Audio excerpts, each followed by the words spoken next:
सन मराठीवरील लोकप्रिय मालिका जुळली गाठ ग या मालिकेतील सावीची वहिनी दीपा नवऱ्याला धाकात ठेवणारी असली तरी दीपा आज सर्वांनाच आवडते. पाहूया दीपा खऱ्या आयुष्यात नक्की कशी. दीपाचं खरं नाव आहे शिवानी घाडगे. 27 मेला तिचा वाढदिवस असतो. अभिनयाची आवड असलेल्या शिवानीचा अभिनयाचा प्रवास सुरू झाला नाटकापासून. नाटक करता करता शिवानीला झी मराठीवरील लोकप्रिय मालिका लागी झालं जी या मालिकेत काम करण्याची संधी मिळाली. मालिकेत तिने सुमन काकीचं पात्र साकारलं. साधी भोळी सुमन प्रत्येकाला भावली. त्यानंतर देवमाणूस या मालिकेत नीलू म्हणून झळकली.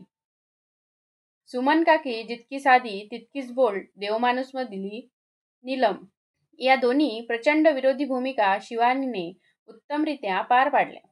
मालिकेबरोबरच पळशीची पिटी या चित्रपटाद्वारे शिवानीने चित्रपट विश्वात सुद्धा पदार्पण केलं. मालिका आणि चित्रपट यात काम करता करता शिवानी अनेक ब्रँडचे प्रमोशन सुद्धा करते. साडी, ड्रेसेस, दागिने यासारख्या जाहिराती ती करते. कलाविश्वात नाम कमावणारी शिवानी शाळेच्या दिवसात उत्कृष्ट खेळाडू होती. लांब उडीसाठी राष्ट्रीय स्तरावर सुद्धा शिवानी खेळली. खऱ्या आयुष्यात ती खूप फूडी आहे. वेगवेगळ्या प्रकारचे खाद्यपदार्थ खायला तिला, त्याचबरोबर चहा तिला अतिशय आवडतो. निसर्गातील फुलांबरोबर तिला खरा आनंद मिळतो. पाळीव प्राणी सुद्धा तिला अतिशय आवडतात. कुत्रा आणि मांजर तिच्या आवडीचे प्राणी आहेत.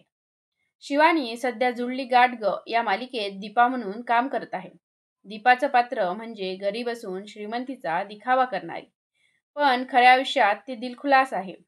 मालिकेतील सावी, धैर्य, नीता, इरा, रीना, धैर्यची आई आणि दीपाचा ऑनस्क्रीन नवरा या सर्वांसोबतच तिचा खास बॉन्ड आहे. शूटिंगमधून वेळ मिळाला की त्यांची मजामस्ती चालूच असते. शिवानी ही सोशल मीडियावर प्रचंड सक्रिय असते. ती नेहमीच आपले दिलखुलास फोटो शेअर करत चाहत्यांच्या संपर्कात राहते. कधी साधी भोळी तर कधी बोल्ड. तर आता जुळली गाठ ग मधील दीपा तुम्हाला कशी वाटली हे कमेंटमध्ये नक्की सांगा. अशाच नवनवीन व्हिडिओसाठी सबस्क्राईब करायला विसरू नका. कलाकार विश्व या यूट्यूब चॅनलला. व्हिडिओ शेवटपर्यंत पाहिल्याबद्दल धन्यवाद.